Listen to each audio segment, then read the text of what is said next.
Hello and welcome to Perspectives with Nilo, a regular podcast bringing you news and views from around the world.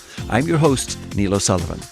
If this is your first time tuning in, you might also like to explore our more than 40 past episodes on topics ranging from technology to politics and sport, and you can find them at pwnilo.com or wherever you get your podcasts. And don't forget to leave a like or subscribe, we'd really appreciate it. Ireland's general election will take place on Friday the 29th of November 2024. 685 candidates are running across 43 constituencies for 174 seats in the next Dáil or Parliament. The main issues getting majority coverage are cost of living, housing and healthcare. However, in this episode, we take a closer look at the main parties' positions on the other important issues like defending democracy, foreign policy, as well as defence and security.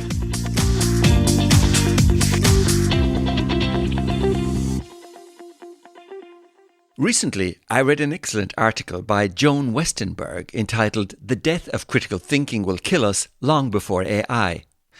The article talks about the multi-generational decline in reading comprehension as the many forms of virtual media like video shorts and bite-sized content have reduced our attention spans and fragmented our thinking. The article says that clickbait headlines and social media posts appeal to our emotions rather than our intellect, causing us to lose the ability to thoroughly analyse issues, think critically, understand different perspectives, spot logical fallacies, and weigh evidence.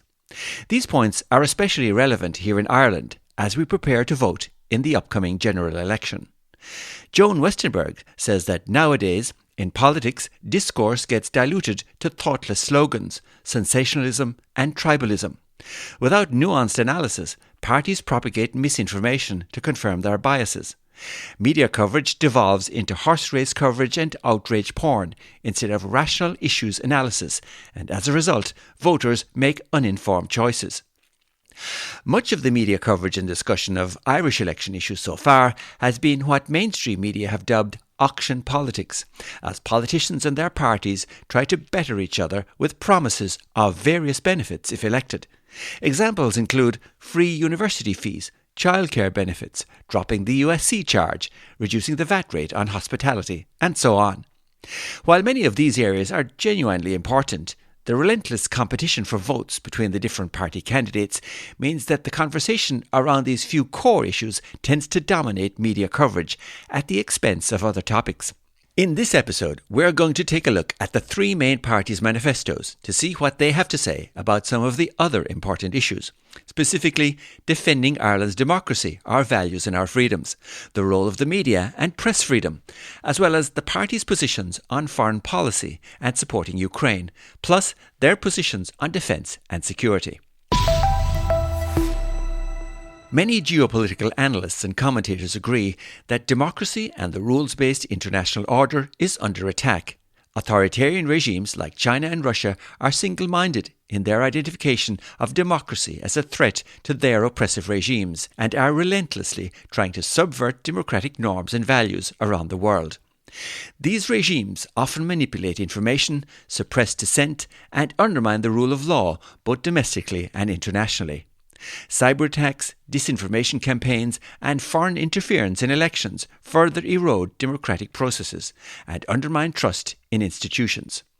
To safeguard democracy and the rules-based order, it is crucial to strengthen democratic institutions, promote human rights, and foster international cooperation. So to begin, let's take a look at the manifestos of Ireland's three main parties, Fianna Fáil, Fine Gael and Sinn Féin, to see how they propose to support and strengthen Ireland's democracy. Fianna Fáil's 196-page manifesto mentions the word democracy 13 times. It mentions the importance of standing with other democratic countries and supporting pan-EU and multilateral initiatives aimed at exposing threats to democracy and the rule of law, and proposing actions for tackling them. But it also calls out the fact that a recent report from the Council of Europe raises serious questions about the strength of local democracy in Ireland. This issue has been the subject of a number of reports over the past few years, and the Fianna Fáil manifesto cites the CLAR and AILG reports, which highlight various shortcomings such as a lack of access to independent expert advice and a lack of support for elected councillors. Avid listeners to our podcast may recall that in an episode we released back in August of 2023, the European Think Tank Network report on Ireland-China relations pointed out that the Irish government, made up of Fianna Fáil, Fine Gael and the Greens, had failed to implement and was not at the time considering 4 out of 7 relevant EU policy tools.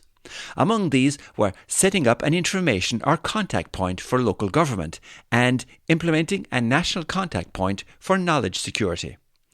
While Fianna Fáil and its government partners didn't feel the need to take the EU's advice back then, they now say that if they are returned to government, they will convene a local democracy task force to finalise a programme for the reform and strengthening of local government.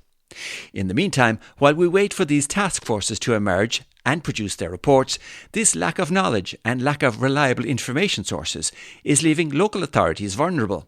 Foreign entities like the Chinese Communist Party are inviting local county council officials to China's National Day celebration events, while local sporting and cultural organisations across Ireland have been tempted to engage with Chinese investors via the International Investor Programme or Golden Visa scheme, unaware of the risks of dealing with an authoritarian regime. The Fine Gael election manifesto is far more economical in the use of the word democracy compared to Fianna Fáil, and the Fine Gael 124-page document only uses the word democracy 6 times. This includes 3 times in relation to media freedom, once in relation to Ukraine, once in relation to the rule of law, and once in relation to general freedoms. Sinn Féin's 180-page manifesto is even more sparing with the use of the word democracy and only mentions the word 4 times. It is mentioned once in relation to workplace democracy, once in relation to the arts, and once in relation to hate speech laws. Sinn Féin say that they would repeal the government's Criminal Justice Hate Offences Act because they believe that freedom of speech is a core component of democracy. They also mention democracy in relation to the media. Sinn Féin's relationship with the media has been controversial to say the least. This gained international attention in November 2023 when Reporters Without Borders wrote an open letter to Mary Lou MacDonald to express their alarm at the news that Sinn Féin TD Chris Andrews was taking legal action against the Irish Times and its political correspondent Harry McGee in response to an article about Sinn Féin's response to the Hamas attacks published the month before. RSF said they were concerned, quote, about the methods of intimidation used by the party in taking repeated legal actions against the media and journalists, end quote. In their 2024 election manifesto, Sinn Féin have a comprehensive list of media priorities. However, the one that has gained most attention is their plan to, quote, commission an independent human rights and journalistic expert review into the objectivity of coverage by RTE of the Israeli genocide in Gaza and other international conflicts, end quote. Meanwhile, Fine Gael say that they are committed to a strong independent media sector that provides essential public service broadcasting, supports local journalism and upholds press freedom. They believe that a well-resourced, transparent and accountable media landscape is fundamental to an informed society and democracy. Fine Gael also says that they will pass the defamation bill to balance freedom of expression with protections for individuals' good name and reputation. This will include safeguards against SLAP suits, that is, strategic lawsuits against public participation, to prevent misuse of defamation laws to stifle public interest reporting. Fianna Fáil say they recognise the critical role that an independent and strong media plays in our democracy. Like Fine Gael, they also say they will restore the defamation bill to the order paper and make passing the legislation a priority. On the subject of Ukraine, Fianna Fáil say they will strongly advocate for Ukrainian membership of the EU and continue to support Ukrainian resistance through Ireland's contribution to the European Peace Facility and Ukraine Facility. Fine Gael's manifesto reiterates that Russia's brutal invasion of Ukraine represents an attack on our way of life and our core values, freedom, democracy and the rule of law, and that Fine Gael will stand with Ukraine for as long as it takes, affirming that Russia cannot win this war. They also pledge to support Ukraine's EU membership efforts and improve the sanctions regime against Russia. Sinn Féin's manifesto condemns Russia's war in Ukraine and calls for a coordinated and concerted effort by the international community to secure an end to the hostilities and build peace.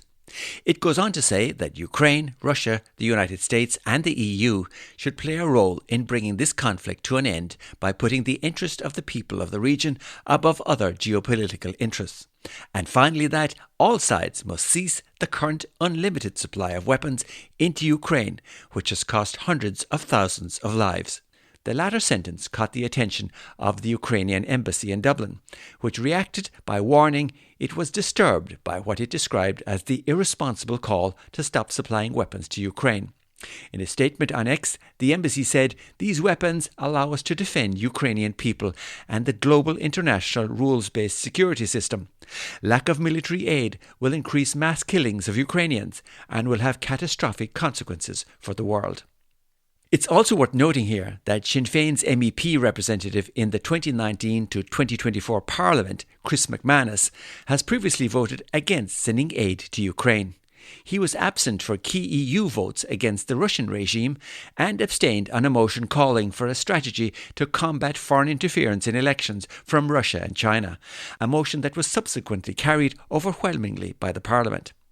There are many other examples also that raise questions on Sinn Féin's voting pattern, and we've placed links in our blog to additional articles if you'd like to find out more. In the area of defence and security, Fianna Fáil's manifesto acknowledges the increasingly unstable global environment and the new threats and challenges facing Ireland. They say that due to our strategically important maritime area, our membership of the EU, our status as a European host of critical cyber infrastructure and our open border with the north of Ireland, we are vulnerable to the threat of hybrid warfare.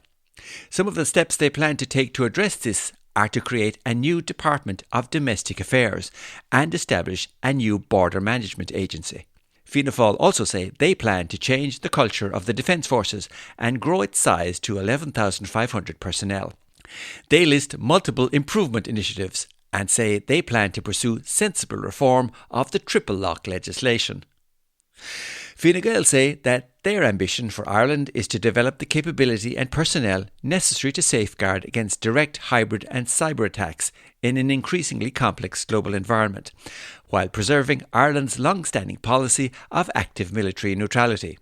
They also plan to enhance cooperation between the Defence Forces and international partners, including the United Nations, European Union and NATO, as well as increasing Defence Force spending.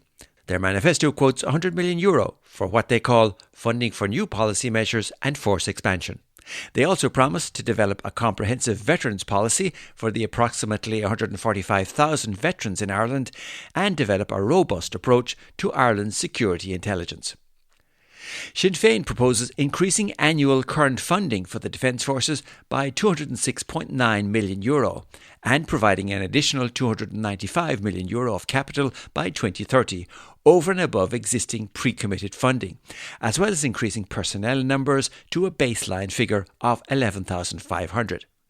Sinn Féin say that they are committed to protecting Irish neutrality and that Sinn Féin in government would maintain the triple lock neutrality protection and ensure that Ireland can continue to play an important and progressive role in international affairs. The triple lock requires authorisation to be obtained from the UN Security Council before more than 12 members of the Defence Forces are sent abroad on missions such as peacekeeping exercises. The UN Security Council has 15 members, including 5 permanent members, which are China, France, Russia, the UK and the USA. We've added some links in our blog if you'd like to find out more. All three parties' manifestos refer to improving Ireland's capabilities to protect our subsea infrastructure, which is good to see given the recent spate of activity by both Russian and Chinese ships close to the EU.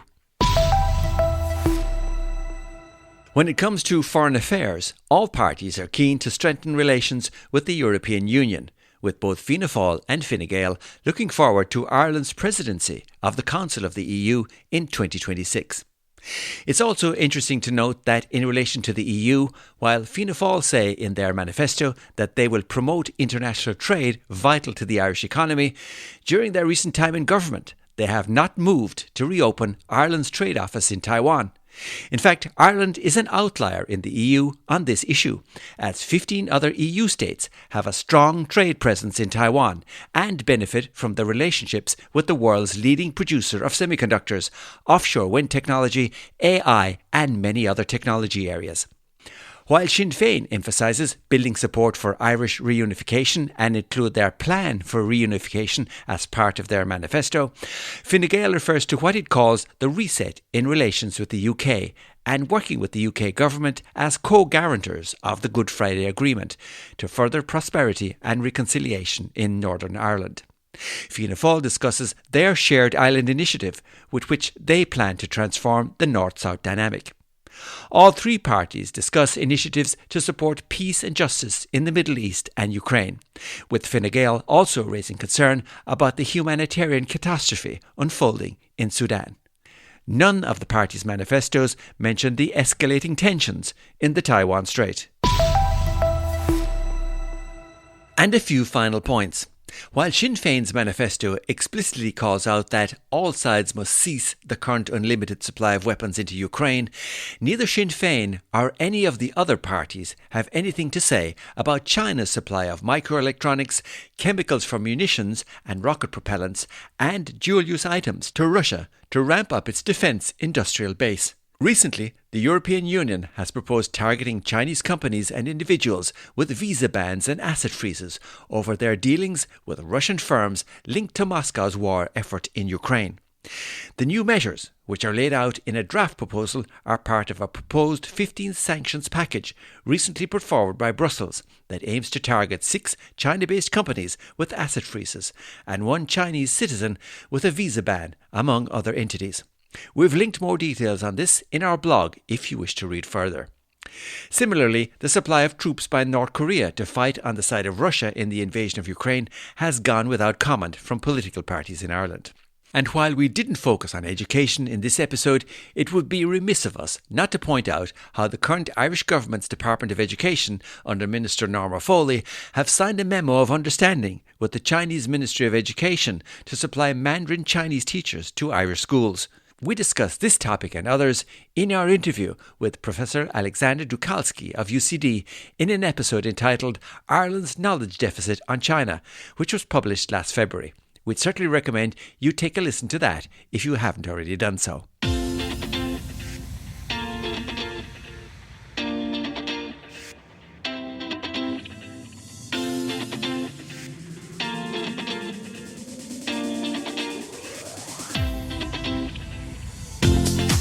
All the political parties' manifestos we've referred to are easily accessible on their websites if you'd like to dig a little deeper into their various positions on the topics we discussed here.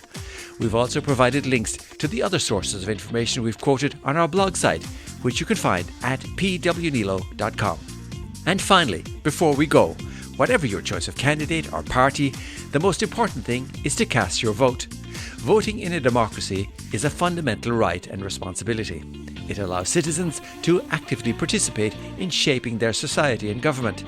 By casting a vote, we can express our opinions on important issues, elect representatives who align with our values, and hold elected officials accountable. Voting ensures that the government is responsive to the needs and desires of the people, fostering a more just and equitable society. And that's where we leave it for the moment. Thank you for listening. Until the next time, slán go nacht.